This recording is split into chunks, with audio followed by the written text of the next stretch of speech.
Mike Rakajo, take two, go!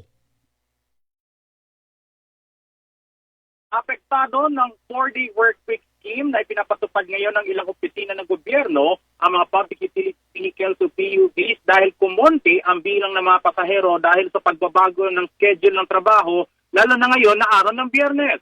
Ayon sa tagapamahala ng Genton City Integrated Terminal, mayroon ng mga operators, partikular na sa mga UV Express, na nagkakansela ng biyahe dahil sa tumal ng pasahero at pangambang hindi mabawi ang gastos sa ginagamit na krudo upang makabiyahe. At mayroon ding nagbawas ng biyahe upang makitain pa kahit papano.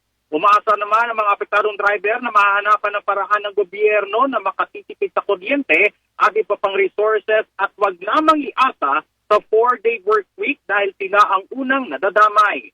Ako, si Mike Rakajo ng Super Radyo Gentan, nag-uulat sa Super Radyo DZBB. Dapat totoo.